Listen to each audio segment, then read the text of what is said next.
अगर तुम रागी हो, भोगी हो, और तुम्हारे अंदर ये भाव है कि मैं तो बहुत नीच हूं, अधम हूं, अब मेरा उद्धार कैसे हो सकता है, तो हे प्रिया प्रीतम मैं आपकी शरण में हूं, काम बन जाएगा।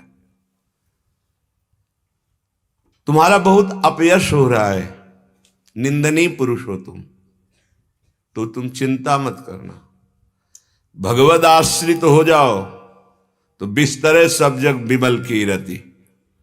चिंता न करो, तुम आ जाओ, वृंदावन का आश्रय लेकर प्रिया प्रीतम की शरण में हो जाओ। तुम्हारा बहुत यश हो रहा है तो क्या, मायाकृत ही तो है। यदि प्रिया प्रीतम के चरणारविंद की शरणागति नहीं, उनका नाम जप नहीं, उनसे तनिक भी प्रेम नहीं, तो तुम बड़े यशस्वी हो तो क्या, कुछ ही दिनों में धूल धूसरित हो जाएगा तुम्हारा यश और तुम्हारे गुण और तुम्हारा शरीर। ये गुण कोई महिमाशाली बात नहीं है। गुणमानी संसार और सकल गुण प्रीति बिनु। ये अगर प्रिया प्रीतम से प्रेम नहीं है तो तुम बड़े गुणवान हो, तुम्हारा बड़ा यश हो रहा है तो क्या, अगर तुम्हारा अपयश हो रहा है तो क्या, तुम्हें चिंता नहीं करनी, प्रिया प्रीतम का आश्रय ले लो, बिस्तरे सब जग बिमल की रति, सात तरति सा लोकांतारयति। बहुत बढ़िया मंगलमयी बात कह रहे हैं। को धर्मा, तुम बड़े धर्मात्मा हो, इस बात का गर्व है तुम्हें, पर तुम्हें प्रभु से अपनापन नहीं, प्रभु का भजन नहीं, धर्माचरण कर रहे हो, ठीक है, तो क्या होगा, सो सब धर्म करम जरि जाऊ, जहान राम पद पंकज भाऊ। यदि हरि के चरणों में प्रेम नहीं हुआ, उनके नाम से प्रेम नहीं हुआ, तो धर्म वो आग लगे से धर्म में। को धर्म, और कह रहे कौन वा धर्म, यदि तुम बड़े अधर्म आचरण करते रहे हो तो मेरी बात मान जाओ, प्रभु की शरण में हो जाओ और उनका नाम जप करो, कुछ नहीं बिगड़ेगा, सब बन जाएगा। तुम्हें निराश नहीं होना है। तुम बहुत सदाचरण करते हो और तुम्हें अहम है कि मैं सदाचरण करने वाला हूं, तो क्या प्रभु से प्रेम हुआ, तत्वबोध हुआ नहीं, तो ये सदाचरण किस काम का। बोले तुम बहुत असत आचरण करते हो, पर तुम्हारे हृदय में निराशा अब नहीं आनी चाहिए। सत्संग मिल गया है, भगवद आश्रय मिल गया है, अब सब ठीक हो जाएगा। बहुत महिमा में बात कर रहे हैं, आप दो में कोई न कोई तो होंगे ही, अंदर देख लीजिए। तुम बहुत सुखी हो तो क्या, तुम जिसको सुख मान करके भोग रहे हो, क्या मिला सुख तुम्हें, क्या ये स्थायी वस्तु व्यक्ति स्थान है, ये परिवर्तनशील नाशवान से तुझ अविनाशी को क्या मिलेगा। निराश मत हो, परम सुख का क्षेत्र भगवन नाम, भगवत रूप, भगवत लीला, भगवत धाम है। बहुत तुम दुखी हो तो निराश न हो, और सुखी हो तो फूलो मत, क्योंकि ये सुख है ही नहीं जिसे तुम भ्रम से सुख समझ रहे हो।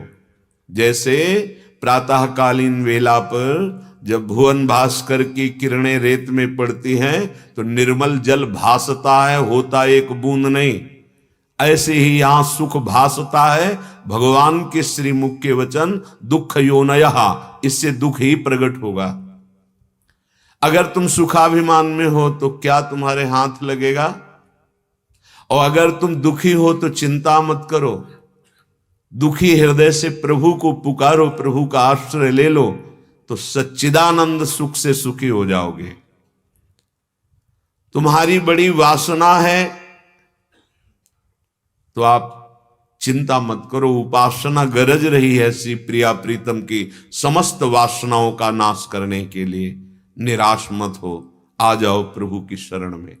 अगर तुम वासना रहित हो और तुम्हारे हृदय में प्रभु का अनुराग या शुद्ध ज्ञान नहीं हुआ, तो वासना रहित होने का फल क्या मिला। जोग कुजोग ज्ञान अज्ञानू, जहां नहीं राम प्रेम परधानु। बहुत सुंदर बात कर रहे हैं। को दोषा, तुम्हारे अंदर बहुत दोष है, चिंता मत करो। निर्दोष स्थिति भगवद आश्रित की स्वाभाविक हो जाती है। विश्वास करो, जैसे पिता की संपत्ति का अधिकारी गुण रहित बालक भी सरकारी पद्धति से हो जाता है, ऐसे ही समस्त दोष हम में हैं, नहीं छोड़ पा रहा हूं, पर हे श्यामा श्याम मैं आपका हूं, हे प्रभु मैं आपकी शरण में हूं, हो जाएगा। चाहे जैसा दोषी हो, करो सद्य ते ही साधु समाना, मैं उसे बहुत शीघ्र महात्मा बना दूंगा। जब श्री भगवान महात्मा बनाएंगे तो फिर दोष रह कैसे जाएंगे। और के गुणाः, तुम बड़े गुणवान हो, लेकिन तुम्हारे हृदय में प्रभु से प्रेम नहीं है, शुद्ध ज्ञान नहीं है, तो ये गुण किस काम के? ये गुणाभिमान बहुत समुद्र में ही डुबोएगा, पार तो करेगा नहीं। यदि नाम जप नहीं चल रहा, भगवत चिंतन नहीं चल रहा, तो ये सब गुण किस काम के? बहुत सुंदर गा लेते हो, बहुत सुंदर विद्वतापूर्ण प्रवचन कर लेते हो, आदि आदि आदि। प्रभु से आपका प्रेम है, निरंतर नाम चलता है, क्या आपको ज्ञान है कि आपका स्वरूप कौन क्या है, आप कौन हैं, कहां से आए हैं, क्या करने आए हैं, तो फिर आपका गुण किस काम का? हरिवंश नाम हीन खीन दीन देखिए सदा, कहा भयो बहुज्ञ होए पुराण वेद पढ़हि, कहा भयो भय प्रवीण जान मानिए जगत, लोक रीज शोभ को बनाई बात गढ़हि, कहा भयो किए कर्म में यज्ञ दान देत देत फलन पाई उच्च उच्च, देवलोक चढ़हि पर्यो प्रवाह काल के, कदापि छूटी है नहीं, श्री व्यास नंद नाम जो प्रतीति सोन रटहि। श्री सेवक जी महाराज, यदि नाम नहीं चल रहा है तो आप बहुत पुराण कंठस्थ किए हो, बहुत सुंदर आप चर्चा कर लेते हो, तो बहुत लोग रीझ जाएंगे, प्रणाम नमस्कार रुपया पैसा, लेकिन भगवत प्रेम नहीं होगा। आपका उद्देश्य भगवत चरणारविंद की प्राप्ति यदि नहीं बना, तो शास्त्रों का ज्ञान भी केवल लोक रिझावा बनेगा। आप बहुत अच्छे अच्छे कर्म करते हैं, दान पुण्य यज्ञ आदि, तो आप देवलोक की ऊंचाई पर चढ़ेंगे, वहां के भोग भोगेंगे, पुण्य क्षीणे मृत्यु लोके विशंति, फिर आपको यहीं पटक दिया जाएगा। क्या हुआ कि आप काल के प्रवाह से बच गए? नहीं बचेंगे। के गुणा, तो तुम्हारे गुणों का मतलब क्या रहा? यदि भगवत अनुराग, भगवत चरणारविंद में आसक्ति नहीं हुई, तो के गुणा। अगर आप रागी हैं या विरागी हैं, आप यशस्वी हैं या आपकी निंदा होती है, आप धर्मात्मा हैं या धर्मी हैं, आप सत्कर्म करने वाले हैं या असत कर्म करने वाले हैं, आप वासना से युक्त हैं या निर्वासनिक हैं, आप दोषी हैं या गुणी हैं, आप दुखी हैं या सुखी हैं, सबको भगवत प्राप्ति कराने में समर्थ श्री वृंदारण्य। ये कई अर्थ निकलते हैं, कई भाव निकलते हैं। तुम कैसे भी हो, श्रीधाम वृंदावन का आश्रय ले लो और प्रिया प्रीतम के चरणारविंद की आसक्ति प्रकट करो, उनके नाम जप से, लीला गायन से हो जाएगा। बोले ये तो नहीं होने वाला, अब हमसे भजन तो नहीं बनता है, लीला गायन भी नहीं होता है। बोले एक काम कर लो, मरने तक का नियम ले लो, वृंदावन से बाहर नहीं जाएंगे, तुम्हें निश्चित भगवत प्राप्ति हो जाएगी। चाहे तुम रागी हो, बैरागी हो, गुणी हो, दोषी हो, कोई भी हो। श्री वृंदारण्य मामृत्य न जहताम कोटिशो वज्रपात। बस कठिन है वृंदावन का खंडवास, बड़े भाग्य से मिलता है। जिनको मिल गया हो उनको ये निष्ठा धारण करनी है। चाहे करोड़ों वज्रों का प्रहार हो जाए हमारे ऊपर, हम धाम नहीं छोड़ेंगे। तो कैसे भी हो आपको प्रिया प्रीतम मिल जाएंगे, श्रीपाद के वचन है। भगवान अपनो परण विसार, भगत को पूरो परण निभाऊं। अपने वचन जो सत्य सच्चिदानंद हैं, भले झूठे कर दें, लेकिन असंभव त्रिकाल सत्य भगवान के वचन होते हैं। पर वो अपने भक्त के वचन, अगर कहीं बात आ जाए भक्त के वचन की, तो अपना वचन झूठा कर सकते हैं। इतने करुणामय हैं, अपने भक्त के वचन झूठे नहीं कहते। श्रीपाद कह रहे, तुम कैसे हो? तुम एक बार इस जीवन को, वृंदावन को समर्पित कर दो, मामृत्य, मरने तक। वृंदावन को मैं नहीं छोड़ूंगा, चाहे जितना भयानक कष्ट हो जाए, चाहे वज्रपात ही क्यों ना हो जाए, करोड़ों वज्र एक साथ हमारे ऊपर गिरे, तो भी मैं वृंदावन नहीं छोड़ूंगा। श्री ध्रुवदास जी, खंड खंड होए जाए तन, अंग अंग सत टूक, वृंदावन नहीं छाड़ियो, छाड़ियो है बड़ी चूक। अब ऐसे के ऊपर ये नहीं दिखाया जाता कौन है, क्या है, कैसा है। बस एक अपराध से बच जाओ, वैष्णव अपराध मत करना। और धाम का मरने तक के लिए आजीवन वास, जितना समय आपके जीवन का बचा है, भगवत प्राप्ति हो जाएगी। जय रेणु पर मरिबो मंगल आए, जय श्री भट्ट धूल धूसर तन यह आशा और धार। ब्रजरज शरीर में लगी हो वृंदावन की रज, और मैं यहां तड़प तड़प के प्राण त्याग रहा हूं, तो जानते हो क्या होगा? हमारी लाडली जो अपने सखियों के साथ आएंगे। यहां भगवत पार्षदों का भी प्रवेश नहीं, जय विजय आदि का। ये निज महल लाडली जो का है, चल सखी अनंत सुख का अवगाहन कर चल के।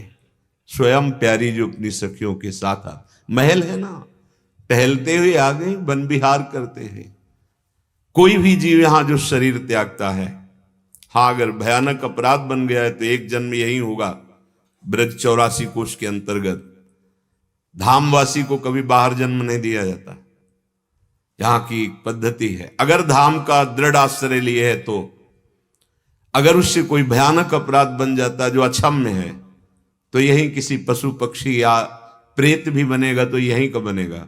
बस वो उसका आखिरी जन्म होगा, वो धाम को, नित्य धाम को, नित्य प्रिया प्रीतम की लीला को वो प्राप्त हो जाएगा। ये महापुरुषों के वचन है।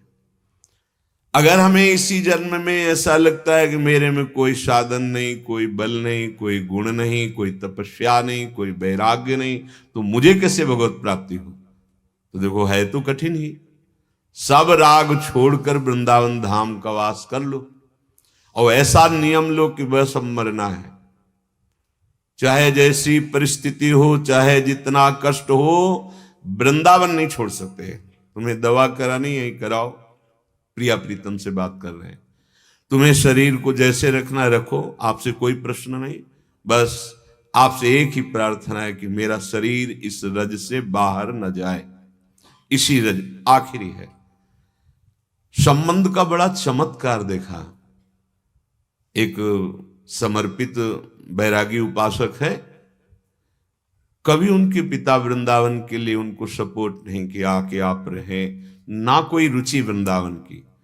तो ये जो शास्त्रों में लिखा है कि शरणागत के परिवार का भी उद्धार भगवान कर देते हैं, ये हमें देखने को मिला। उनको कोई घटना घटी, गिरे, मूर्छित हुए, और उनको वृंदावन लाया गया। बस चंद्र दिन रामकृष्ण मिशन में भर्ती रहे, चरणामृत, रजरानी, तुलसी जी सब उनको प्राप्त होती रही, और यही मध्य वृंदावन में शरीर पूरा हो। अपने लोग ललचाते हैं, हम प्राणों की रक्षा के लिए अपने प्राणनाथ की निष्ठा को नहीं छोड़ सकते। वृंदावन, वृंदावनेश्वरी हमारे प्राणनाथ हैं। जीवन की बाजी लगा दी गई, अब हारना नहीं है। कोटि वज्रपात ही है न जहताम, चाहे करोड़ों वज्रपात हो, मैं नहीं जाऊंगा वृंदावन से बाहर। श्री वृंदारण्य मामृत्य, मरूंगा इसी वृंदावन। ये निष्ठा भाग्य पलट देती है, क्योंकि भाग्य में जहां मरना लिखा होता है वहीं मरना होता है। परम ज्ञानी वशिष्ठ जी महाराज वर्णन किए हैं, इसमें पुरुषार्थ काम नहीं करता। जहां जन्म होना है, जहां मरना है, जहां शुभ अशुभ गति का जो कर्म वो अपना प्रभाव दिखाता है। सुनो भरत भावी प्रबल बिलख कहो मुनिनाथ, हानि लाभ जीवन मरण जस अपजस विधान। विधान पलट देगा वृंदावन धाम, यदि ये निष्ठा आ गई ना, पर ये बहुत कठिन निष्ठा है। इसमें वही टिकता है जिसने मृत्यु का वरण कर लिया है, बस इससे बड़ा कोई दुख नहीं होता। और मृत्यु का वरण कर लिया है, ये जीवन प्रियाजू के लिए, इस रजरानी के लिए समर्पित है। अब चाहे जैसी परिस्थिति हो, नहीं नहीं। तो हमें तो ऐसा लगता है कोई ऐसी परिस्थिति ही नहीं होगी कि विचलित कर दे, क्योंकि यहां धाम का एक प्रभाव है।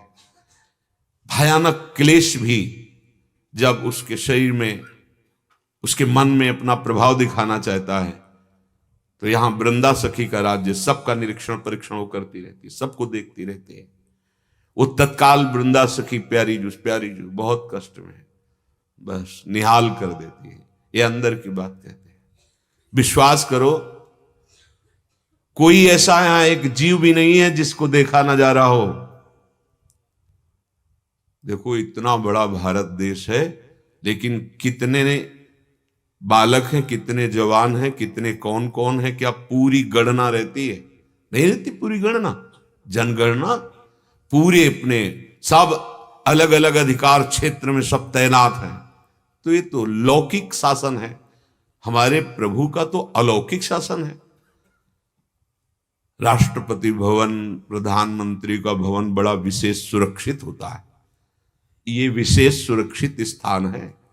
यहां यमदूत, नाना प्रकार के शुभ अशुभ विनायक, नाना प्रकार के अमंगल करने वाली शक्तियां, कोई प्रभाव नहीं। जादू टोना तंत्र मंत्र कोई प्रभाव।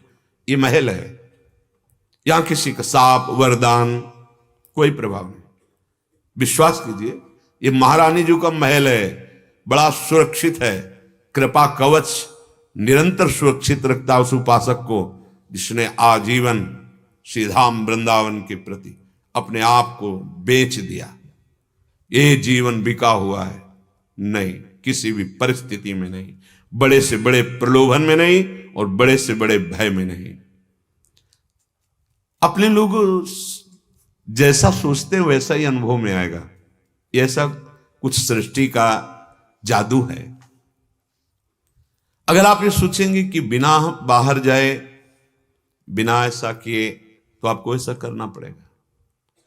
आप सोचेंगे अब कैसी भी परिस्थिति हो बस मरना है, अमर हो जाओगे। अंदर की बात तुम्हें बता रहे हैं। अब तो जाना पड़ेगा, क्योंकि ये रोग तो केवल बंबई में ही ठीक होगा, ये तो दिल्ली में ही ठीक। जाना पड़ेगा। नहीं नहीं, मुझे नहीं ठीक करवाना, मुझे सीधे भवरोग की औषधि करनी, प्रभु की प्राप्ति करनी, बना रहने दो। ये भी देखा है। नहीं मैं मरना चाहता हूं, मरने आया हूं, सब कुछ नहीं है। बड़े आनंद से सत्संग सुन रहे, नाम जप कर रहे, कीर्तन कर रहे। मरना तो है ही एक दिन, लेकिन अमर हो गए। प्यारी जू की संपूर्ण ममता को उनके चरणारविंद की परम प्रेम लक्षणा भक्ति में लगा दिया, जो अत्यंत दुर्लभ था। कभी तो ऐसा अनुभव करो कि आपके ऊपर कितनी कृपा है। जो बड़े बड़े साधनों से, इसीलिए कहा को रागा को विरागा किमी वर्यसो दुर्यसो वाक्य, ये जो पूरा श्लोक है वो इसीलिए। तुम क्या हो कोई मतलब नहीं, वृंदावन क्या है ये देखो। कुछ नहीं कर सकते तो केवल वास करो, अपराध मत करना, वैष्णव अपराध, निश्चित प्रिया प्रीतम की प्राप्ति हो जाएगी। कई उदाहरण सामने श्री जी ने दिखा दिए और संकेत दे दिया कि इनका काम हो गया। ये धाम बड़ा महामहिम है, पर कठिन है यहां वास करना। थोड़े दिन तो कहो आनंद की वृत्ति रहे, फिर अपहरण हो जाए, फिर आपको दोष दर्शन होने लगे, कोई आनंद नहीं। इससे अच्छा भजन तो हमारा वहां होता था, यहां तो भजन ही नहीं हो रहा है और राग द्वेष बढ़ रहा है। बड़ी वृत्तियां धोखा देंगी। भजन हो ठीक, ना हो ठीक, भाव ठीक है तो ठीक, नहीं ठीक है तो ठीक। हम मरने आए हैं, बस जीत जाओगे, जीत जाओगे। हमारी प्रार्थना मान लो, ये तुम्हारे दुश्मन जो अंदर मन और बुद्धि की ये स्फुरणाएं हैं, वृत्तियां, यही भगाती हैं। प्यासा पानी के पास आएगा? आओ, अगर तुम्हें प्यास है वृंदावन की तो रस ले लो। बहुत धोखा हो जाता है अगर हम मन बुद्धि के अनुसार चलें। समर्थ पुरुषों की बात अलग है, जो भगवत प्राप्त महापुरुष हैं उनकी बात अलग है। जगन्नाथपुरी दर्शन करने गए थे एक महाभागवत राधा वल्लभ लाल के रसिक, नाम हमें उनका विस्मरण है, तुलाधर या जो हरिदास जी ऐसे कुछ नाम था। वो संत दर्शन आदि के उद्देश्य, बहुत समर्थ पुरुष थे। डोली में श्री राधा वल्लभ लाल जी विराजमान रहते और नाम कीर्तन भोग राग ऐसे। वहां उनसे मिलने के लिए बड़े बड़े जन आए, तो एक ज्योतिषाचार्य भी आए। उन्होंने देखा और कहा कि आपकी मृत्यु का योग 2 दिन में है। कहा ऐसा नहीं हो सकता, हम तो वृंदावन रजोप सेवी हैं, हमारा शरीर तो वृंदावन में छूटेगा। और उस समय कोई अन्य साधन थे नहीं कि किसी विशिष्ट साधन से वृंदावन आ जाए। उनका नहीं, प्रारब्ध आपका खत्म शरीर का, और मैं आपके भाल अंक को देख के कह रहा हूं कि आपका शरीर छूट जाएगा। तो उनका आपको हम अपने भाल अंक की बात नहीं, हम प्रियाजू के बल की बात कहते हैं, शरीर वृंदावन में छूटेगा। और डोली उठाई राधा वल्लभ लाल की, जो उनके साथ परिकर था, और जय जय राधा वल्लभ श्री हरिवंश श्री वृंदावन श्री वंचन कीर्तन भोग राग। 2 महीने बाद वृंदावन, जो ही वृंदावन आए, राधा वल्लभ लाल जी के दर्शन किए, समाज में बैठे, शरीर पूरा हो गया। कर तुम अकर तुम अन्यथा कर तुम सर्व समर्था सा ईश्वरा। उनको प्रेम में अधीन किए हुए जो सिद्ध महापुरुष हैं, उनकी बात अलग है। अपने लोग बच्चे हैं, घर के बाहर जाएंगे तो खतरे में पड़ जाएंगे। ऐसे भाव रखो जो अखंड वृंदावन वास। समर्थ पुरुषों की बात अलग है, जिनको भगवान ने आदेश किया है, जाओ मेरे जगत का परम मंगल करो, परम भक्ति का उपदेश दो। वो महापुरुष जनों को भगवान ने सामर्थ्य दी, प्रभु ने सामर्थ्य दी। अपने लोगों को ये निष्ठा धारण करनी है, पर है बहुत कठिन। इसलिए कह रहा हूं कि ऐसी ऐसी परिस्थितियां आ जाती हैं कि बहुत अच्छे उपासक, बहुत 500 शुगर हो गई, तो उनके शिष्य जन आए और कहा, महाराज ये शुगर बढ़ेगी तो फिर दिलवा दिए सही, बस आप 4-5 दिन के लिए चलिए, बहुत अच्छे डॉक्टर, और हम सबका परम मंगल होगा, आपके चरण हमारे गृह में पधारेंगे, आप दवा। लौट के नहीं आए, शरीर वहीं पूरा हुआ। जब ये सुना एकदम हृदय घबरा गया। यद्यपि जो प्रियालाल में आसक्त हैं, कहीं भी शरीर छूटे आएंगे तो प्रियालाल के पास ही, पर इतना हमें अंदर से राग होना चाहिए वृंदावन के प्रति कि शरीर से वैराग्य हो जाना चाहिए। वृंदावन से इतना राग हो कि शरीर अब छूट, 500 है 5000 हो जाए, छूटेगा ना, हम छोड़ने के लिए बैठे, नहीं जाना हमें। ये पातिव्रत धर्म की तरह प्राण समर्पित, कैसा भी हो, उससे निश्चित भगवत प्राप्ति हो जाएगी, ये विश्वास कर लो। धाम की निष्ठा। अच्छा देखो, शरीर कहीं भी छूटे, कल्याण होने में मुझे कोई संशय नहीं, पर हमारी चाहत है कल्याण नहीं, प्रियाजू के समीप सेवा में रहना, उनके समीप जाना, इसलिए महल से बाहर नहीं। ये आंतरिक निष्ठा। बाहर हम आश्रय लेकर भजन करते हैं, देखो कितना भजन होता है, आप खुद ईमानदारी से देख लो। यहां बिल्कुल भजन न हो तो एक भजन अखंड हो रहा है। धाम भजन के हमारे 4 स्तंभ हैं, धाम, नाम, रूप, लीला। लीला चिंतन नहीं हो रहा, रूप ध्यान नहीं हो रहा, नाम भी निरंतर नहीं चल रहा, तो एक निरंतर हो रहा है धामवास। जो रूप में ध्यान में, जो लीला चिंतन में, जो नाम जप में, वही सामर्थ्य धाम के अखंड वास में। ये बहुत बड़ी बाजी जीत गए जिनको अखंड वृंदावन वास मिल गया। और आप लोग जिससे बाहर भी हैं तो आशा रखें कि कभी मुझे भी ऐसा सौभाग्य मिले कि मेरा अंतिम जीवन का जो समय वो वृंदावन की भूमि में व्यतीत हो। अर्जुन जी को श्री भगवान ने कहा कि जो मोह रूपी दलदल से पार हो जाता है वो परमात्मा को प्राप्त हो जाता है। बड़ा सुंदर प्रसंग है। मोह रूपी दलदल से पार होने के दो बात कही। पहला मोह रूपी दलदल है संसार और दूसरा मोह रूपी दलदल है शास्त्र। दोनों से सदगुरु कृपा से, सदगुरु के वचन से हम निकल पाते हैं। निकले हुए सदगुरुदेव भगवान वही जब हमें सहारा देते हैं वचन का, वही जब हमें अपनी कृपा दृष्टि का बल देते हैं तो इस दलदल से हम निकल जाते हैं। और जो निकल जाता है उसे भगवत साक्षात्कार हो जाता है। मोह गए बिनु राम पद होई न दृढ़ अनुराग। मोह खत्म हुआ कि भगवत साक्षात्कार हो जाता है। सूक्ष्म मोह है, बड़ा सूक्ष्म धागा मोह का। भगवान ही ऑपरेशन करते हैं इसका।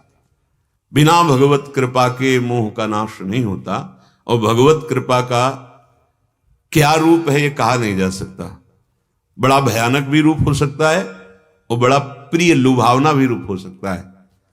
कुसुम से भी कोमल कृपा का स्वरूप हो सकता है और वज्र से भी कठोर कृपा का स्वरूप हो सकता है। बस उपासक को अपने कृपा सिंधु की कृपा को पहचानते रहना। वाह वाह, बड़ी कृपा, बड़ी कृपा, ऐसा अनुभव होता है। पहले तो बड़ी कड़वाहट लगती है कि ऐसा, फिर बाद में जब परिणाम पर दृष्टि गई तब लगा ओ कितनी कृपा। नहीं तो हम अपने को वैरागी मानते हैं और अंदर से झीनी डोरी राग की बनी होती। कभी तो ऐसा, तो वो आश्रय झीना उसको प्रभु काटते हैं। जीव ही अन्य आश्रय राग मोह का नाश हुआ वो परमात्मा में स्थित हो जाता है। तो अर्जुन जी को लगा कि परमात्मा में जो स्थित हो जाता है उसके लक्षण क्या है। बड़ा सुंदर प्रसंग है जो भगवत प्राप्त। तो देखें कि इसे किसे कहते हैं भगवत प्राप्ति। कह रहे हैं अर्जुन जी, अर्जुन उवाच स्थित प्रज्ञस्य का भाषा समाधिस्थस्य केशव स्थित धीः किम प्रभासेत किमासीत ब्रजेत किम। जो मोह दलदल से पार हो गया है उसकी स्थिति परमात्मा में हो जाती है, वो भगवत प्राप्त हो जाता है। तो कह रहे हैं स्थित प्रज्ञस्य का भाषा समाधिस्थस्य केशव। हे केशव, जिसकी स्थिति परमात्मा में होती है उसके क्या लक्षण होते हैं? किन लक्षणों से जाना जाता है कि सिद्ध पुरुष है, स्थित प्रज्ञ है? वो सिद्ध पुरुष स्थित प्रज्ञ का भाषा कैसे बोलता है? वह किमासीत ब्रजेत कैसे चलता है और उसका व्यवहार कैसा होता है? ये प्रश्न किया। सब संशय शून्य हो जाएं भगवान की बात सुनकर कि भगवत प्राप्त किसे कहते हैं। जो अपने अपने हृदयों में मान लेते हैं कि हम भगवत प्राप्त हो गए। सब वैसे ही प्रपंच में वृत्तियां फंसी दिखाई देता है और हम अपने को मान लेते हैं भगवत प्राप्त। अर्जुन जी ने प्रश्न किया कि भगवत प्राप्त का क्या लक्षण है? वो कैसे बोलता है? वो कैसे बैठता है? वो कैसे चलता है? उसका व्यवहार कैसा होता है? कैसे जाना जाए कि भगवत प्राप्त है? श्री भगवान उवाच। श्री भगवान उत्तर देते हैं पर एक इसमें सावधानी के आगे की बात है, भगवान उठने बैठने और बोलने का उत्तर नहीं देते, क्योंकि उठना बैठना बोलना ये बाहरी क्रिया है। भगवान स्थिति पर देते, कि वो जब इस स्थिति को प्राप्त होता है तो उसका बोलना ऐसा होता है, उसका बैठना ऐसा होता है, उसका घूमना ऐसा होता है, उसका व्यवहार ऐसा होता है। स्थिति से व्यवहार से स्थिति नहीं, स्थिति से व्यवहार। अर्जुन ने बाहरी क्रियाओं को पूछा है, का भाषा कैसे बोलता है, कैसे बैठता है, कैसे चलता है, और उसके लक्षण क्या है, बाहरी प्रश्न। और भगवान ने हर उत्तर आंतरिक दिया है, क्योंकि स्थित प्रज्ञ का जो स्वरूप है वो स्थित प्रज्ञ ही पहचान सकता है, बाहरी लक्षणों से नहीं। बाहरी लक्षणों से बिल्कुल नहीं पहचाना जा सकता है। खूब अच्छी तरह महापुरुषों को देख करके बता रहे। इसीलिए शास्त्रज्ञ महापुरुष जन कहते हैं कि महापुरुषों के सब आचरण अनुकरणीय नहीं होते। वो जो उपदेश आपको करते हैं उसके अनुसार चलो, वो जो करते हैं उनके उपदेश से मिले सो करो, अन्यथा नहीं। जैसे आद्य गुरु भगवान शंकराचार्य जी अपने शिष्यों के साथ भ्रमण कर रहे थे, एक जगह मछली बिक रही थी। आप खड़े हुए, महायोगी मछली उठाई, खा लील पे चले गए। शिष्यों ने जो बहुत प्रज्ञावान थे वो बस हाथ जोड़े खड़े रहे, ना तो दोष दर्शन किया, ना कोई चेष्टा की कि गुरुदेव ऐसा कर रहे हैं तो हम भी करें, नहीं, बस हाथ जोड़े खड़े रहे। उनमें से कुछ शिष्यों ने कि जब गुरुजी खा रहे हैं तो हमें खाने में क्या हो, और वो चबा चबा के आद्य गुरु भगवान शंकराचार्य जी ने कुछ नहीं बोले। आगे जब विहरण कर रहे थे, विचरण कर रहे थे, तो एक जगह कांच खोलाया, खोलता हुआ कांच, नारियल का खप्पर ऐसे भरा, ऐसे खोलता हुआ कांच। उस समय भी जो प्रज्ञावान थे वो हाथ जोड़े बस खड़े रहे। ब्रह्म स्वरूप गुरुदेव, उनकी पालन, सृजन, विनाश तीनों लीलाएं इन्हीं की हैं। सर्व सामर्थ्यशाली गुरुदेव, जब तक आज्ञा नहीं तब तक कोई चेष्टा नहीं। अब वो जो मछली खाए थे उनसे कहा, ये वो चेष्टा का अनुकरण किया, अब इस चेष्टा आज्ञा पर भी नहीं बढ़ पाए, क्योंकि खोलता हुआ कांच। उनसे पूछा जो प्रज्ञावान महापुरुष, ज्ञान चक्षु जिनके प्रकट हो गए, आप लोगों ने अनुकरण क्यों नहीं किया हमारा? बोले प्रभु आपने आदेश नहीं किया। आप लोगों ने क्यों अनुकरण किया? बोले आप कर रहे थे, तो फिर ये कांच क्यों नहीं पिया? ऐसे किया तो जितनी मछली पाई, तो वो महायोगी सब जीवित मछली से समुद्र में फेंकवा। उनसे कहा आप करो, और वो लीवर में, आंतों में वो पाचन तंत्र उसे पचाने लगा। कैसे निकले? अगर उल्टी भी करेंगे तो जीवित थोड़ी निकलेंगे। महापुरुष जो करते हैं, जब तक उनके उपदेश से न मिले वो हमें आचरण नहीं करना। बाहरी आचरणों से हम महापुरुषों की स्थिति को नहीं जान सकते। बहुत से ऐसे मामले, कई बार आपको बताया ना कि जैसे वो कहते कढ़ी बना लेते हो क्या, कढ़ी ले आओ, कामना हुई ना। और भगवान इसमें उत्तर दे रहे हैं, कह रहे हैं प्रजहाति, बहुत अमृत स्थिति है। सिद्ध महापुरुष की बड़ी अमृतमय स्थिति, मतलब ये वचन ही ऐसे रसमय है, पर जब तक स्थिति नहीं तो ये रसमय समझ में नहीं आएगा। भगवान कह रहे हैं प्रजहाति यदा कामान सर्वान् पार्थ मनोगतान् आत्मन्येवात्मना तुष्टः स्थित प्रज्ञस्तदोच्यते।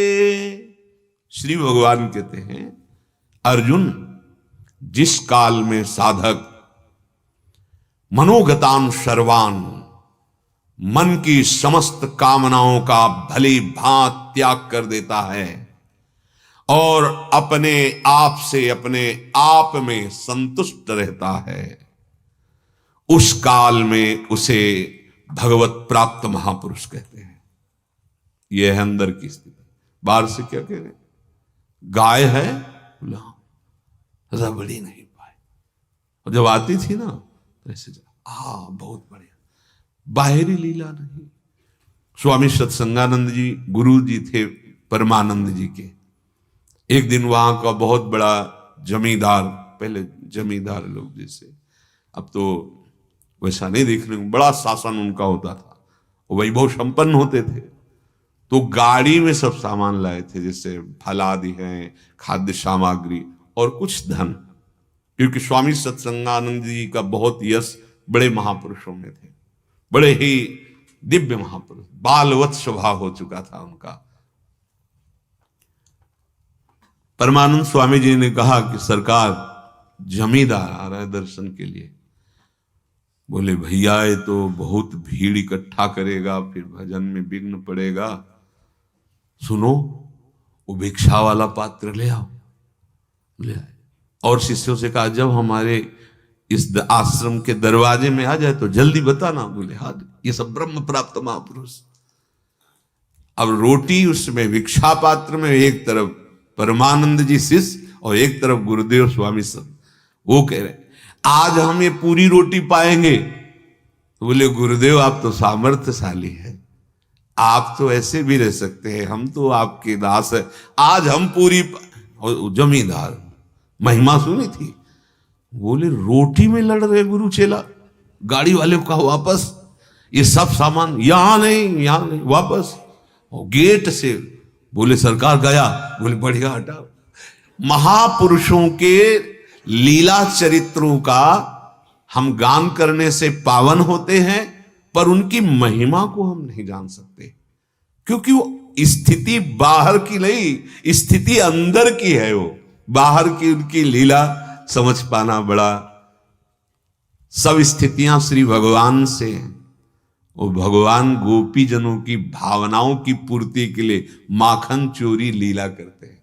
सोचो, अनंत ब्रह्मांडों का सृजन पालन और लय करने वाले भगवान जहां अवतरित हो रहे हैं, वहां लाखों की संख्या में गौएं हैं, और एक से एक दिव्य तप तनुधारी महान मूर्तिमान तपस्या, वेद की श्रुतियां ऋचाएं, ये सब गौओं के रूप में है। और बाबा के यहां माखन पात्रों में नहीं रखा जाता है, कुंडों में है। बोले दधि कुंड, ये माखन कुंड, ये क्षीर कुंड अर्थात दुग्ध का कुंड, और ये तक्र कुंड मठा का, ऐसे लाखों। वो सरकार अपने महान प्रेम में डूबी हुई गोपी जनों को जैसे यशोदा मैया को सुख प्रदान करना, वैसे उनके लिए वही बाल लीला करते हैं, माखन चोरी की लीला।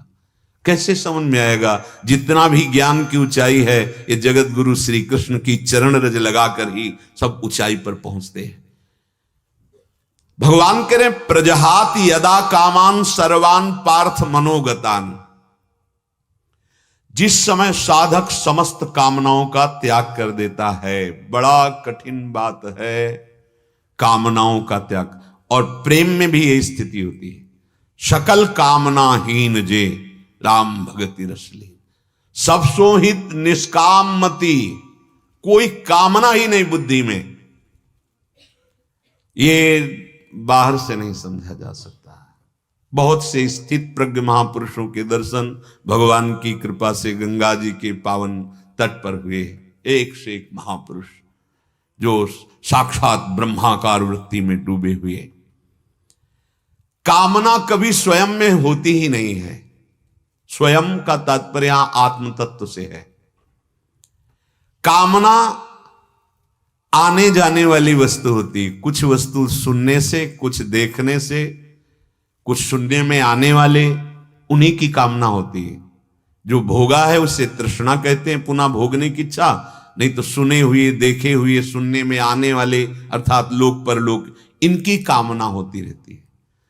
जब उपासक मोह दलदल से पार होता है तो लोक परलोक के समस्त भोग विषवत उसे दिखाई देते हैं, मलवत दिखाई देते। कई बार चर्चा हुई, ब्रह्मादिक के भोग सब विषम लागत है, क्योंकि वो अपने आत्मस्वरूप की तरफ बढ़ रहा है, अपने स्वरूप की तरफ। अर्थात बढ़ना अर्थात तो छोड़ता चला जा रहा है। त्यागात शांतिरंतरम, त्याग करता चला जा रहा है। नहीं नहीं, ना ये तो स्थूल जगत, न सूक्ष्म जगत, न कारण जगत, ये मायामय है। न स्थूल शरीर, न सूक्ष्म शरीर, न कारण शरीर, ये मायामय है। स्वयं में कभी कोई अभाव नहीं, कभी कोई कामना नहीं। मन एक करण है अंतःकरण में, अंतः में एक करण है, चार करण है, बुद्धि मन चित्त अहंकार। इस मन में कामनाएं आगमा पाइनो, आने जाने वाली, कभी स्थायी नहीं रहेंगी। इसीलिए उपासक इस बात को समझे, जब काम वृत्ति आवे विचलित मत होना, जाने वाली है, ज्यादा देर टिकेगी नहीं। अगर आप राग की तो टिक जाएगी, द्वेष की तो टिक जाएगी। बिल्कुल ऐसे रहो मानो आई ही नहीं वृत्ति है, आप में नहीं आई, करण में आते हैं। जितने विकार आते हैं करण में आते हैं, ध्यान दीजिए। आप में कभी कोई विकार ना था, ना है, ना रहेगा। आपको विकार छू नहीं सकते। आपका स्वरूप अमल चेतन निर्विकार है, ऐसा निर्विकार है कोई विकार छू ही नहीं सकता। बहुत अच्छे से समझना, जितने विकार आते हैं आप में नहीं, करण में आते हैं। बुद्धि विकार का सुख भाव से निश्चय करती है कि इस भोग को भोगा जाए तो सुख मिल जाएगा। मन उसको सुख भोग को विस्तार से दिखाता है, चित्त उसका चिंतन करने लगता है, अहंकार तैयार हो जाता है भोगने के लिए, करता, मैं सुख भोगूंगा, भोगता। ये आप में नहीं हुआ, अंतःकरण में हुआ। ये कितना आनंद में विषय यदि आप समझ रहे हो। सब परेशान है अंतःकरण से, थोड़ा सा आप बिल्कुल अलग हैं, पर आप अलग मान करके तो देखिए अपने को। और मेरे में तो क्रोध आता है, मेरे में बड़ा संशय है, मेरे में ये है, मेरे आप में ना था, ना है, ना रहेगा, कभी नहीं। ये करण में आ रहा है, करण में। उस करण में तुम अपना भाव कर लिए, मैं या मेरा भाव कर लिए, इसीलिए आप जल रहे हो, इसीलिए आप अपने को कहते हो कामी, क्रोधी, लोभी, मोही। ऐसा आप निर्विकार हैं प्यारे। अभी शांति मिलने लगेगी। अभी आप देखो, आप में कभी विकार था नहीं, आप में कभी विकार है नहीं, कभी होगा नहीं। आप परेशान हैं विकारी को अपना मान करके, विकारी को पकड़ करके। समझ पा रहे हो तो भगवान की कृपा विशेष समझो। लड़ने में सफल हो जाओगे क्योंकि आप अलग हट के लड़ोगे। आप लड़ इसलिए नहीं पाते कि आप अपने में काम देखते हैं, आप अपने में क्रोध देखते हैं, अपने में ईर्ष्या देखते हैं। आप में कभी, स्वयं में कभी कोई विकार नहीं था, न है, न रहेगा। उस समय आप ये बात हृदय में लाइए कि स्वयं में कभी विकार होता ही नहीं। चेतन अमल सहज सुख राशि। अमल माने होता निर्विकार। अंतःकरण में विकार आया, आप उसको देखे, धैर्य पूर्वक, ना उससे राग करो न द्वेष। वो आने जाने वाले हैं, भगवान कह रहे। कोई नहीं टिकेगा। क्या सदैव काम बना रहता है आपके अंदर? क्या सदैव आप क्रोधित रहते हैं? कहां गया? बोले आया था, चला गया। बस किस में आया था? बोले मन में, बुद्धि में, करण में आया था, मेरे में नहीं। बोलो क्या शिकवा शिकायत? और जब ये तुम्हें ज्ञान हो जाएगा तो ये विकार नष्ट होना प्रारंभ हो जाएंगे, क्योंकि अब इनकी सत्ता नहीं। नासतो विद्यते, ऐसे निर्विकार हुआ जाता है। जब तक मेरे में काम है तब तक लड़ते रहो, जलते रहो, निकलना बड़ा कठिन है, क्योंकि तुमने स्वीकार कर लिया उसकी सत्ता मैं में। बहुत कठिन पड़ जाएगी लड़ाई। महाभारत से भी कठिन लड़ाई है, अंदर की लड़ाई है, बाहर की नहीं है। महाभारत में सब दिव्यास्त्र, सब पार्थिव ही तो थे, प्राकृतिक चिदानंद थोड़ी थे। क्योंकि चिदानंद कोई अस्त्र ही नहीं होता। जो इस शरीर को भेद सके वो सब पार्थिव होता है। अग्नेयास्त्र, वरुणास्त्र, ये सब दिव्यास्त्र जो है ये आत्मा को छू भी नहीं सकते, क्योंकि चिदानंद है। इसलिए कोई विकार छू नहीं सकता, क्योंकि चिदानंद। प्राकृतिक विकार प्राकृतिक शरीर में, कर्ण में आते हैं। धैर्य पूर्वक विचार करो, तुम क्यों विचलित होते हो? क्यों पागलपन चढ़ता है? क्योंकि तुम अपने में देख लेते हो। यही हमारी सबसे बड़ी गलती है, इसे हमें सुधारना होगा। अपने में कभी विकार था नहीं, है नहीं, रहेगा नहीं। आपने ये स्वा को विकार में बैठाल दिया। जहां विकार आ रहे हैं वो जगह है करण, अंतःकरण। इसमें स्व आरोपित कर दिया, इसीलिए ना ये दूर हो पा रहे हैं, ना आप इनको परास्त कर पा रहे हैं, और आप ना परास्त होने वाले परास्त हो रहे हैं। आप अजन्मा जन्म को प्राप्त हो रहे हैं, आप सुख राशि दुख को प्राप्त हो रहे हैं, आप अविनाशी मृत्यु को प्राप्त हो रहे हैं। ये बड़ी भारी गलती हो गई। मनोगतान, ये कामनाएं, ये वासनाएं, दुर्वासनाएं, ये मन में आती जाती हैं, आती जाती है। आ गया है धैर्यपूर्वक राधा राधा राधा राधा, किसी से मत कहो, किसी से मत बोलो अपने विकार को, अपने आप नष्ट हो जाएगा। बोलने से सत्ता होती उसकी है, ना बोलने से उसका कोई महत्व नहीं। गया। और जब आदर नहीं होगा इन विकारों का तो स्फुरित होंगे धीरे धीरे, फिर ये क्षीण हो जाएंगे। अंतःकरण सिद्ध हो जाता है। स्वरूप सिद्ध और अंतःकरण सिद्ध दोनों होने चाहिए। अंतःकरण की सिद्धावस्था साम्यावस्था, मान अपमान, लाभान, सुख दुख, किसी से भी अंतःकरण में कोई भी हलचल नहीं, कोई विकार नहीं। स्वरूप सिद्ध तो अपना स्वतः ही है, उसको किसी साधन से सिद्ध नहीं किया जाता। साधना अंतःकरण की साम्यावस्था, क्षमता। साधक कामनाओं का सर्वथा त्याग कर देता है, शरीर बन के नहीं, अंतःकरण बन के नहीं, अपने स्वरूप बल से या श्री भगवान के बल से। भक्ति में भगवद आश्रय। अपने स्वरूप का कभी भी किसी भी प्रकार से मलिनता, विकार स्पर्श नहीं कर सकता। बैठा लो ये बात हृदय में। हम तो बहुत जलन हो रही है, हम चल नहीं सकते इस मार्ग में, अब कैसे भजन। अज्ञान अज्ञान फांस रहा है तुम्हें, सावधान। ये अज्ञान अंतःकरण में है, तुम में नहीं। थोड़ा तो जिद्दी स्वभाव, थोड़ा तो भगवत भाव, थोड़ा तो स्वरूप ज्ञान की तरफ सोचो। कोई एक पॉइंट पकड़ो, लड़ना सीखो, नहीं तो ये गुलामी से मुक्त नहीं हो पाओगे। ये जो मन की गुलामी, इंद्रियों की गुलामी, भोगों की गुलामी, विषयों की गुलामी, ये हमें बार बार जला रही, कष्ट दे रही, और ये मन हमारे ही बल से हमको फंसाता चला जा रहा है। स्वरूप का कभी भी किसी भी तरह से मलिनता स्पर्श नहीं कर सकती। इतना भाव आते ही आप में वो सामर्थ्य जागृत हो जाएगी जो किसी और साधन से नहीं होती। पर इतना पवित्र बुद्धि होने के लिए इसीलिए कहा गया है, तेषाम सतत युक्ता नाम भजताम प्रीति पूर्वकम। सतत भजन करो, सतत, बहुत जल्दी बुद्धि पवित्र हो जाएगी। देव कृपा करी बुद्धि प्रकाश। जब बुद्धि में प्रकाश आया तो समझ में आने लगा कि प्रकाश में नहीं नहीं, ये मेरा विषय नहीं, ये मेरे में नहीं, अंतःकरण में।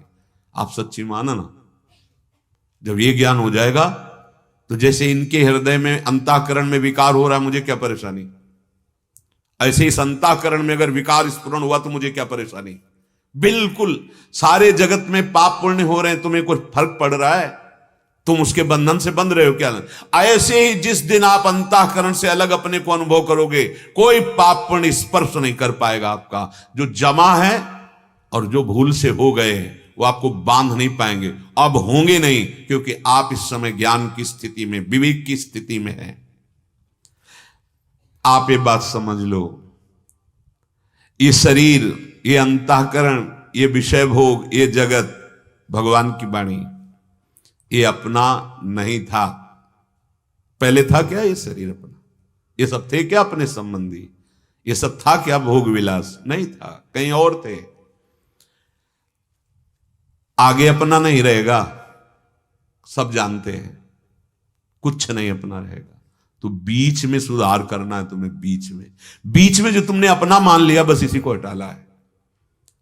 स्थिति लाने के लिए ना शरीर से अपनापन, ना अंतःकरण से। बाहर तो अपने आप सब इसी से हैं, जितने संबंध है सब शरीर अंतःकरण से हैं। ये अपना स्वरूप नहीं है। ये अपना नहीं है, ये मायाकृत रचना है।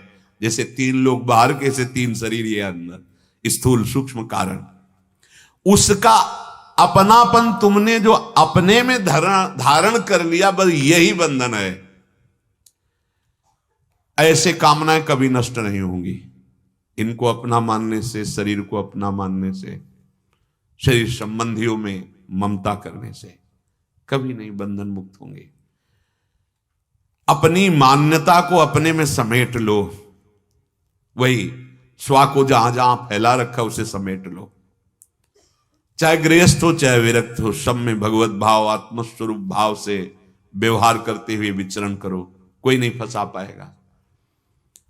मान्यता का त्याग करना ही प्रजहाति कह रहे हैं भगवान, प्रजहाति।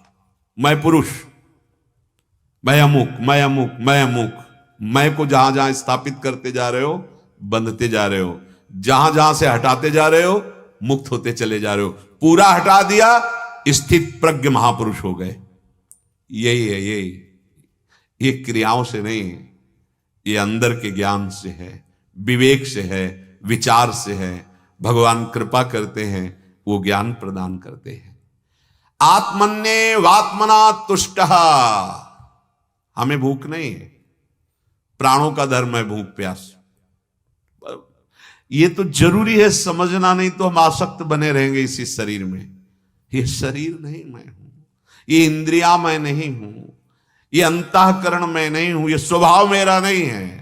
हमारा स्वभाव सच्चिदानंद है, हम सच्चिदानंद में हैं, अविनाशी हैं। पक्का अभी कैसे बिना भजन के कैसे समझ में आएगा कि मैं शरीर नहीं हूं।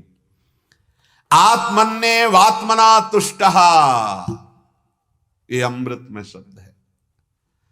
संपूर्ण कामनाओं का त्यागी, चाहे गृहस्थ हो या विरक्त हो, भगवत स्वरूप में स्थित, आप कोई भी चाह नहीं रह गई। चाहे भक्ति से चलो चाहे ज्ञान से, ये स्थिति आ जाती है।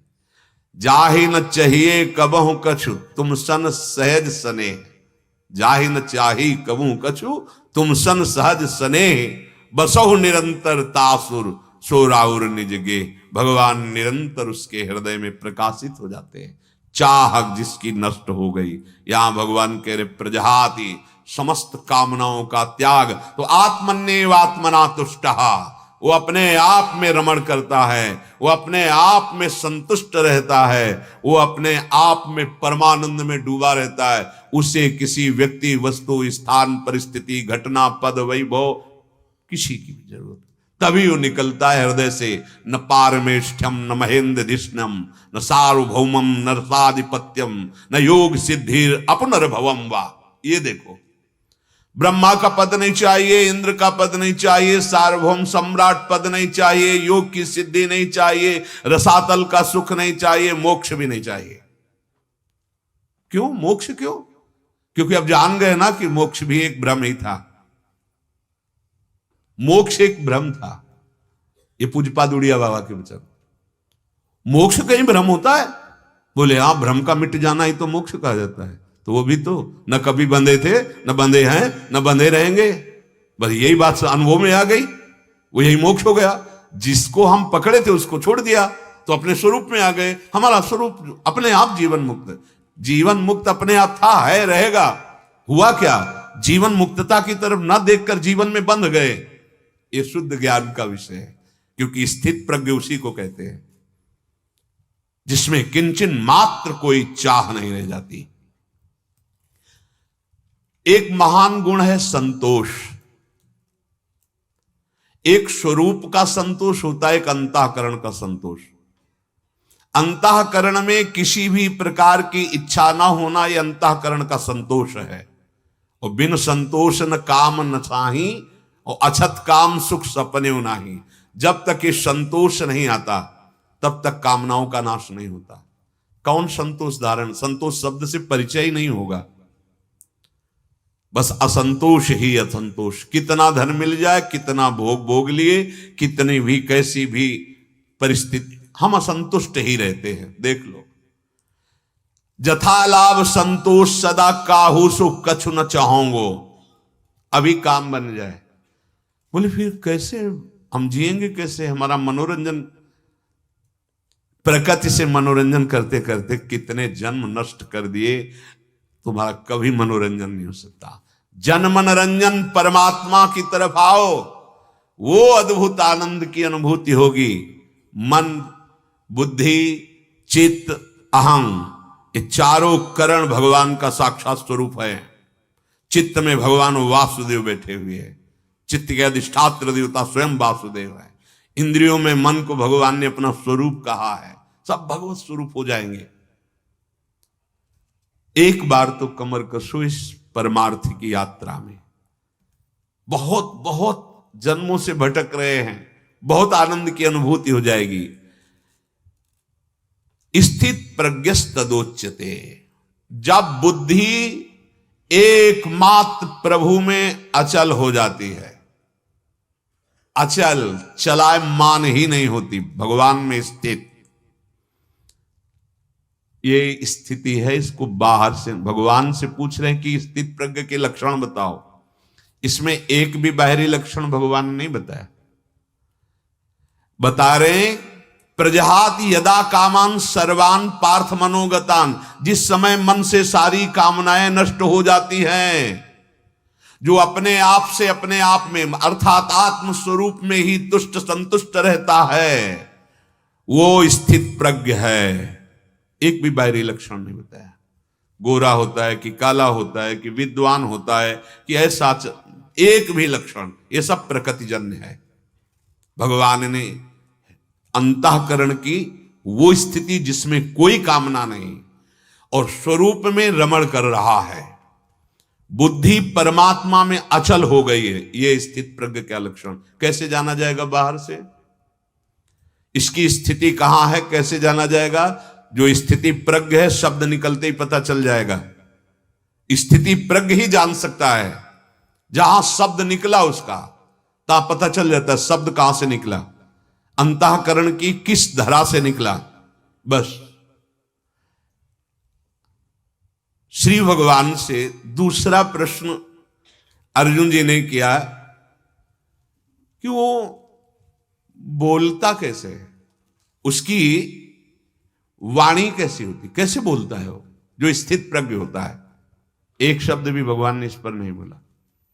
भगवान फिर अंदर की स्थिति की बात कर रहे, बोले दुखेष्वनुद्विग्न मनाः, बहुत उत्तम अमृत पद है। सुखेषु विगत स्पृहा वीतराग भय क्रोधः स्थित धीर मुनिरुच्यते। वो भगवत प्राप्त महात्मा कभी दुखेशु, भारी से भारी दुख प्राप्त होने पर उसके मन में उद्वेग नहीं होता, व्यथित नहीं होता। भारी से भारी दुख की परिस्थिति में भी। अब यहां भगवान ने वचन नहीं बताया। अर्जुन ने पूछा था कैसे बोलता है, तो चूंकि वचन की क्रिया होती है अंतःकरण से, अगर अंतःकरण दुखी तो भाषा बदल जाएगी, अगर अंतःकरण क्रोधित है तो भाषा बदल जाएगी, अंतःकरण रागी है तो भाषा बदल जाएगी, अंतःकरण द्वेष में तो भाषा बदल जाएगी। तो भगवान ने भाषा शब्द नहीं बोला, भगवान ने अंतःकरण की स्थिति को, मूल बात बोली। कैसे समझा जाएगा? स्थित प्रज्ञ कैसे बोलता है? क्रिया का उत्तर, यह क्रिया है बोलना। भगवान ने क्रिया का नहीं स्थिति का उत्तर दिया है।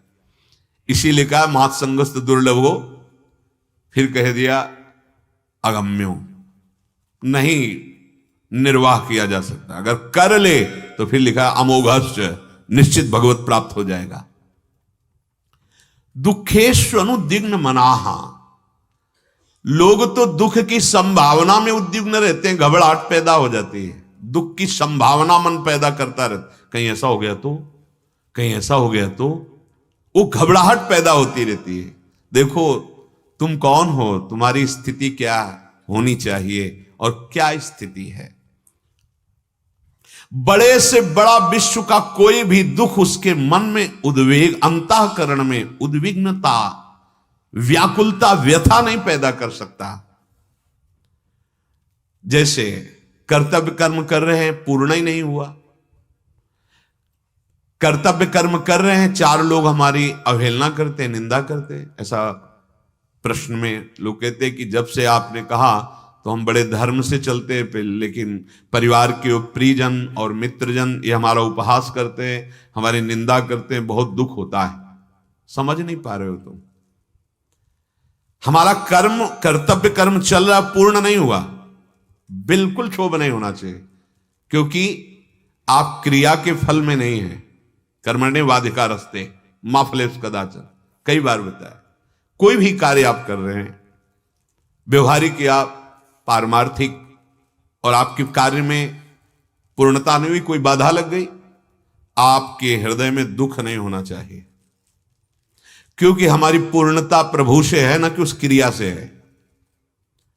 बहुत बार हम यहां चूक कर देते हैं।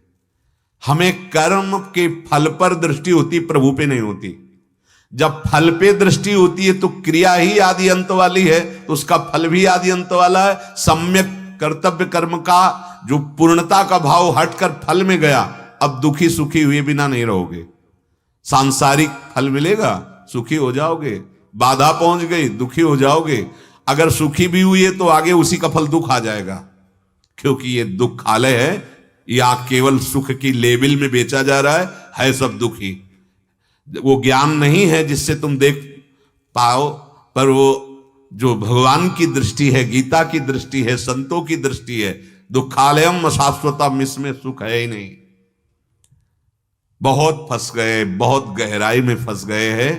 अगर सत्संग सुनो, नाम जप करो, अच्छे आचरण करो तो निकलने का अवसर है, नहीं कि मोह दलदल में बस डूबे हुए ही समझो। अभी थोड़ी श्वास रह गई कि सत्संग बोलने और सुनने का अवसर मिल रहा है। जब हम कोई कर्तव्य कर्म धर्म का पालन करने चलते हैं तो ध्यान रखना, तुम्हारे पूर्व के किए हुए पाप कर्म कूद पड़ेंगे एकदम बाधा पहुंचाने के लिए। मानो आपने 4 महीने से सत्संग सुन करके शुरू किया, नाम जप, सब आहार विहार शुद्ध कर लिए, गंदे भोजन त्याग दिए, गंदे आचरण त्याग दिए। अब शुरू हो गया विपरीत परिस्थिति का नंबर, क्योंकि देख रहे हैं कि अब निकल जाएगा, ये सत्संग मिल गया, सही आचरण कर रहा, निकल जाएगा। अब अधर्म आचरण जो हमने बोए हैं पीछे, वो आकर शुरू कर दिए। विपत्ति, प्रतिकूलता, अपमान, घटना ऐसी, अब वो घबरा गया। ऐसी पक्की बात, 100% बात, कल की ही बात तुम्हें बता रहे। महाराज जी, आपने जो कहा था वो हमने सब त्याग दिया, मांस मछली शराब सब। आपने कहा था ब्रह्मचर्य रहो, सुबह दौड़ो, व्यायाम करो, बहुत उत्साहपूर्वक चल रहा था। अब तो हमारा पैर टूट गया, पट्टी बंधाए। अब बताओ हम क्या माने आपकी बात को? अब कैसे हम उसको समझाएं? क्या माने, कैसे समझाए उसको? भैया निपट गया। तुम्हारा सत्कर्म आगे बढ़े, असत्कर्म जो कुछ भोग से, कुछ सत्कर्म के प्रताप से दबकर नष्ट हो जाएगा। धैर्यपूर्वक चलो। ये वो मार्ग नहीं है कि अनुकूलता की मांग ही करो। अनुकूलता प्रतिकूलता में सम रहना सीखो, निकल जाओगे इस बंधन से। पर कैसे समझ में आएगा? अच्छा, कभी कभी ऐसा होता है कि हम सतमार्ग में चले और पुण्यों का नंबर आ गया, तो अनुकूलता पे अनुकूलता, लाभ पे लाभ, अब वो फूला नहीं समारा कि बढ़िया मार्ग मिल गया। जैसे एक दो आके बोले, जब से चले तब से सब बात बनती चले। सावधान, बनने को मत जोड़ो साधन से, नहीं तो अभी पुण्य का नंबर चल रहा है, जब पाप का नंबर आएगा तो फिर कहोगे कि नहीं, इन पर दृष्टि मत रखो। बनने बिगड़ने पर हमको दृष्टि रखना है श्री भगवान पर, हमको परमार्थ पर दृष्टि रखना है। इसे सहना होगा। सुख आवे फूलो नहीं, दुख आवे भूलो नहीं। देख लो आप कहां पहुंच जाओगे। पर बहुत कठिन है, यही कठिनता है। जहां चला तो या तो इतना भारी प्रलोभन और या तो इतना भारी विक्षेप डाल देगी माया, और वो अलग से नहीं डालेगी। हमारे कर्म के परिणाम से डालेगा। ऐसा नहीं कोई स्वतंत्र है वो हमको गिरा दे, नहीं, हमारे कर्म के अनुसार निर्णय होगा। अब वो अचानक जहां प्रारंभ हुआ, अच्छा 10-5 साल योद्धा बन गया हो तो लड़ना हमें, अब 4 दिन से उसने कमर कसी और विपक्ष ने जोर करके गिरा दिया, अब वो नहीं। तो बोले हमारे मित्रों ने सलाह दी है कि जो पहले खाते थे पीते थे वही करो, उसी में अच्छा रहेगा। देख लिया तुमने परिणाम। अब कैसे बतावे कि भैया ये शकुनी का पासा है माया, ये ऐसे छल भरे वचन बोलेगी कि तुम फिर वहीं फिसल जाओगे। कुसंग ना होने देना और हारना नहीं, ठीक हो जाओगे। अच्छा क्या बताओ, जो परमार्थ पे नहीं चलते तो क्या उनके अंग भंग नहीं होते क्या? बता नहीं कितना बड़ा हिसाब इतने छोटे में निकल गया हो।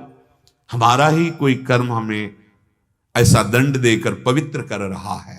हमें नहीं सोचना इस विषय पर कि हम परमार्थ छोड़ दें, नाम जब छोड़ दें, फिर असत आचरण में चले जाएं। ये माया ऐसा प्रयास करेगी।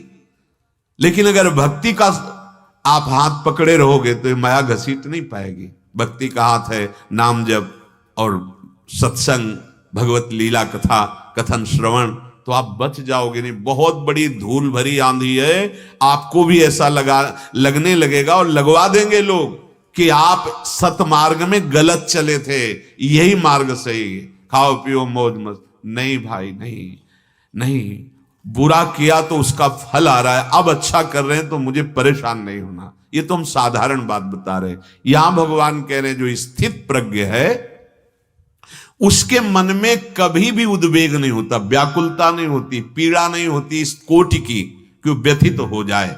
जैसे दुख है तो अनुभव में है कि ये दुख है, ये परेशानियां, ये शरीर में कष्ट है, पर अब कैसे हटे, क्यों हुआ, कैसे, ये सब कुछ नहीं। राधा राधा राधा राधा, जितनी सामर्थ्य है उतना हो रहा है, नहीं सामर्थ्य राधा राधा राधा, मूर्छित है तो राधा राधा, वो चलेगा ही, उनकी आश्रित है। अगर चेतना है तो राधा राधा, बल है तो कर्तव्य कर्म, नहीं है तो परम कर्तव्य, भरोसे में पड़े हैं। हमारा परमार्थ नहीं छूटने वाला। मन में जब तक हलचल हो रही है तब तक किसी भी परिस्थिति में, अभी ये मत मानो कि भगवत साक्षात्कार हो गया है, मन में किसी भी तरह कोई भी द्वंद आकर हलचल ना पैदा कर पावे। क्या स्थिति महापुरुषों की होती। एक कोई अवधूत दिगंबर महापुरुष रास में पधारे थे हरगोविंद जी के, और बाहर खड़े होकर दर्शन कर रहे थे। वहीं पास में अपने भी खड़े थे। पीछे से बड़े रजोगुणी जन होते हैं, भगवत लीलाएं हैं, वो अच्छे पैंट शर्ट और जूता पहने हुए थे, और वो दिगंबर नंग धड़ंग खड़े, बड़े ही स्वस्थ अवधूत महापुरुष। तो कभी प्रिया प्रीतम को देखते थे, कभी उनको देखते थे। ओ भाग्य, पीछे से आकर मारी लात उनके, वो असावधान एकदम ऐसे, वो रास बिहारी को देख रहे थे ऐसे, फिर दोबारा पीछे हट के उसने लात मारी, गाली दी, वैसे सहज मुद्रा में मुड़े चल दिए। काफी दूर तक वो लात मारते रहे, तो एक बार भी उस व्यक्ति की तरफ मुड़ कर नहीं देखा। इसे कहते हैं स्थित प्रज्ञ। शरीर का प्रारब्ध है, मुड़ के नहीं देखा मारने वाले, बार बार ललचा रहे थे कि वाह क्या स्थिति है, धन्य है स्थिति। हाँ, यही है जगत तारने वाले महापुरुष, जिनके संकल्प से लोक के लोक पावन हो सकते हैं। उमा संत कई है बड़ाई, सह गए। एक बार भी नहीं देखा कि मारने वाला कौन है, नहीं देखा। वो शरीर से निरपेक्ष महापुरुष। क्या पीड़ा नहीं होती? होती है, लेकिन मन में उद्वेग नहीं होता, व्याकुलता नहीं होती, उसका दुख नहीं होता।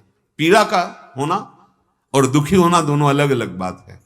मन में दुख नहीं है, पीड़ा हो रही है, ये स्थित प्रज्ञ महापुरुष में ही होती है। बड़े बड़े शारीरिक कष्टों को देखा गया, आ भी हो रही है, पर वो दुखी नहीं है। जहां बात करो तो वैसे ही शास्त्र की बातें शुरू हो गई। ऐसा लगता है कि इनकी पीड़ा ही नहीं है, इनके रोग ही नहीं है, इनके कष्ट ही नहीं, और है पर व्यथा नहीं है, उसका दुख नहीं है। दुखेश और उद्विग्न मना, दुख चाहे जितना आ जाए उद्विग्न नहीं होगा हृदय। तो चलो, सिद्ध पुरुष नहीं पर उनके मार्ग में तो चल रहे, तो हम सहना सीख जाएं, अपने मन को संतुष्ट करना सीख जाएं। कैसा भी दुख, कैसा भी अपमान, कैसी भी निंदा, मन में हलचल न हो। कैसे जाने कि मन में हलचल आ गई? नाम छूटने लगेगा, प्रभु का चिंतन बाधित होने लगेगा, जान लेना हलचल आ गई। और अगर प्रभु का चिंतन चल रहा है तो फिर ये हलचल नहीं होगी। बहुत खास बात है चिंतन न छूटना। जब हमारा सांगोपांग उपासना होगी और उसके फल में आसक्ति नहीं होगी, ममता नहीं होगी, कामना नहीं होगी,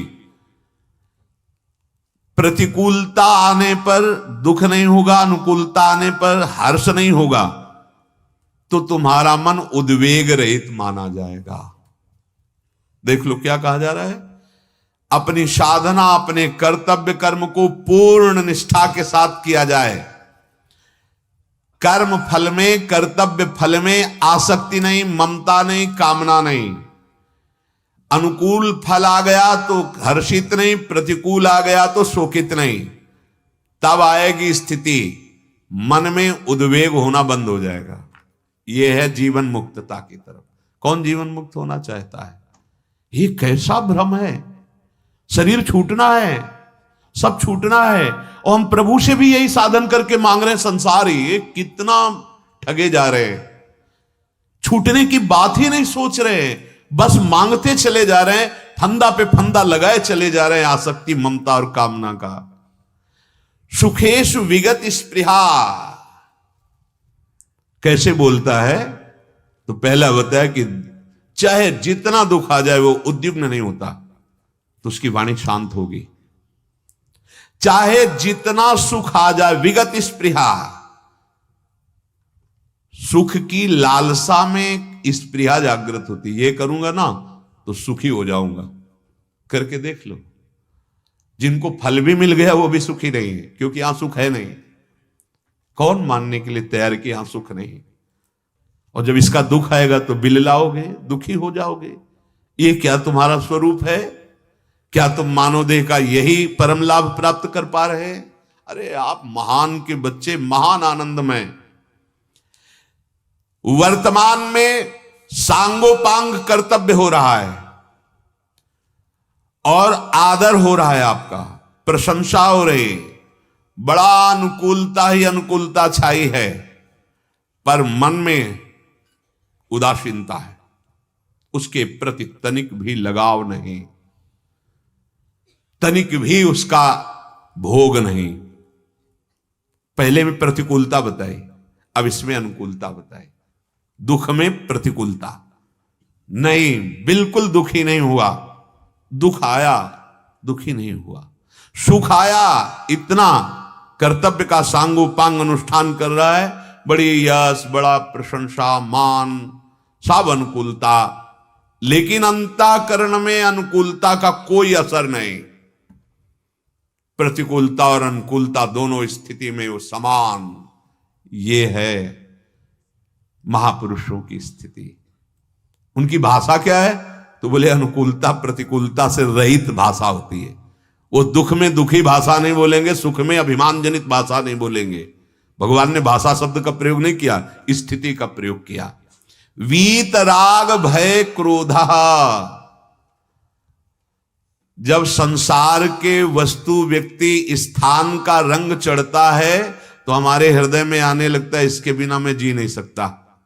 बड़ा रंग है वस्तु का, व्यक्ति का, स्थान का, बड़ा रंग है। देख लो कितना फंस गया शरीर में, मैं जी नहीं सकता इस शरीर के बिना।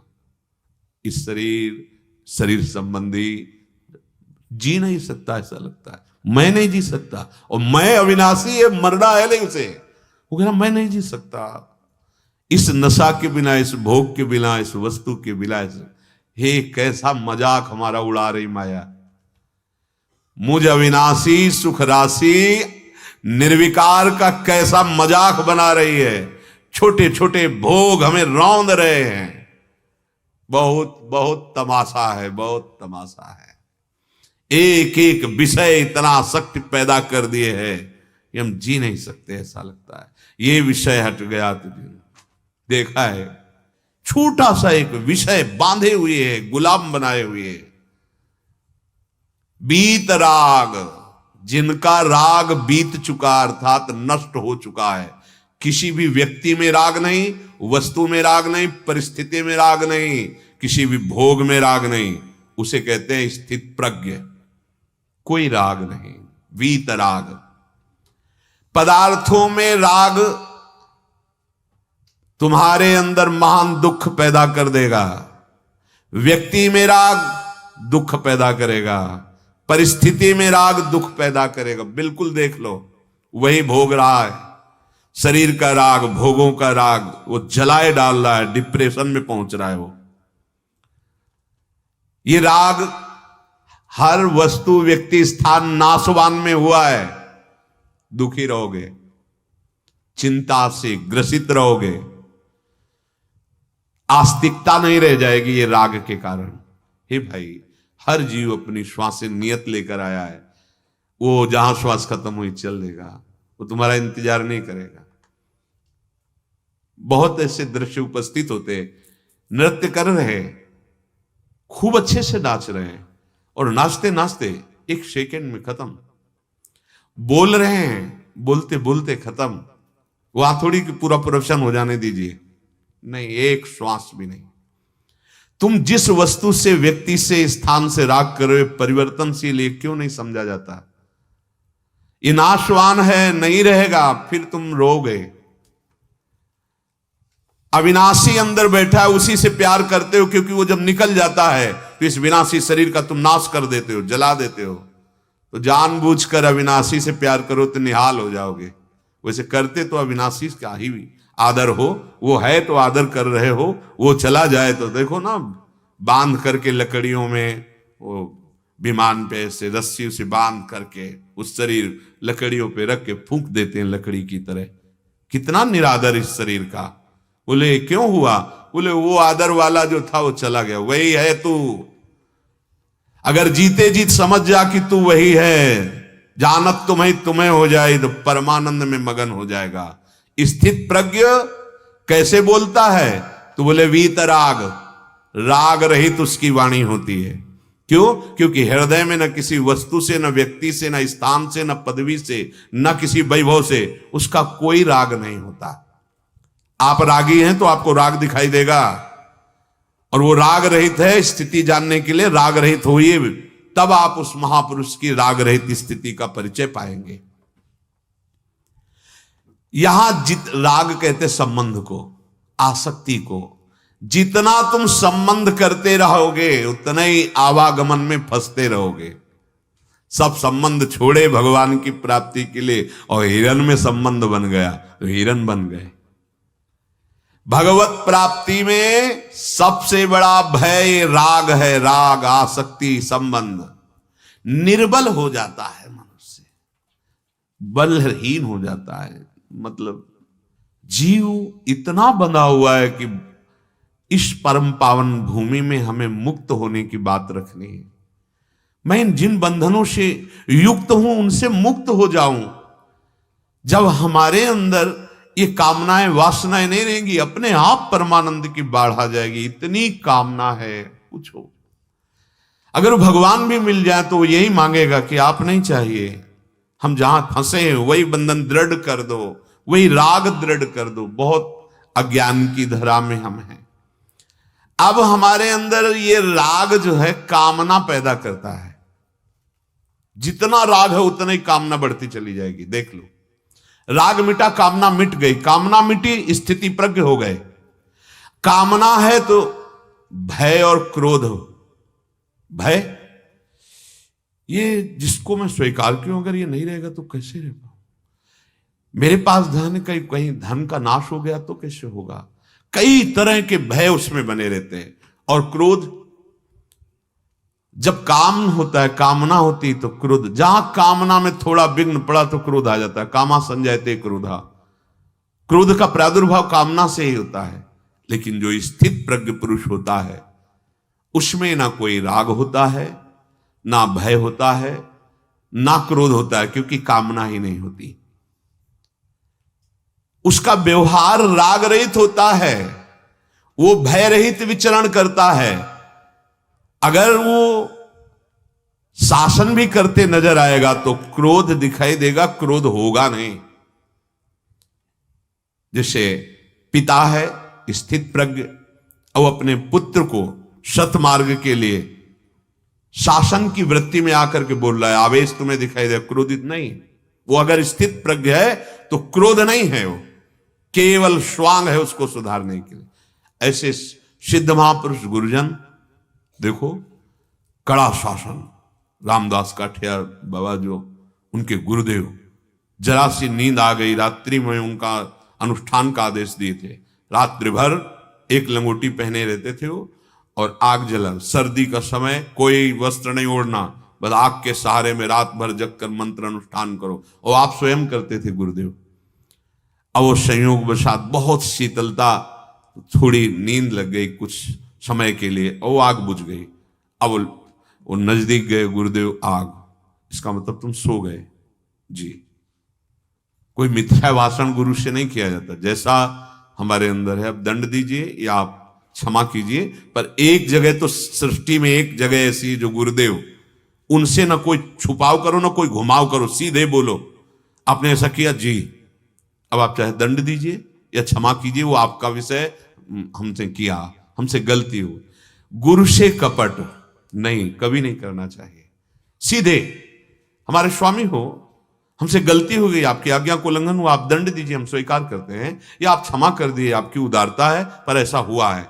एक जगह एक ऐसी सृष्टि में जहां छल कपट झूठ नहीं बोलना चाहिए। वैसे तो समस्त जगत में नहीं बोलना चाहिए, पर अगर ऐसा स्वभाव है तो एक जगह सुधार करो, सब जगह सुधार हो जाएगा। गुरुदेव से कभी छल कपट मत करो, वो परम करुणा में तुम्हारे मंगल के लिए हैं, कभी वहां कपट न करे। ये भय भी नहीं होना चाहिए कि हमको दंड मिल जाएगा अगर हम बता दें। निश्चित हमारे हृदय को पावन कर देंगे। गुरुदेव भगवान ने कहा कि अच्छा तुम्हें नींद आ गई, अब तुम्हारे ऊपर दंड लागू होगा जी। इतना मोटा काठ चारों तरफ, भला काठ पड़ा हो और फिर लेटो तो नस नाड़ियों में दर्द नहीं हो, नींद नहीं, आजीवन नहीं उतारा। गुरुदेव के दिया हुआ कृपा प्रसाद, और उनके अनुयायी जन आज भी वो धारण करते हैं गुरु परंपरा से काठिया बाबा।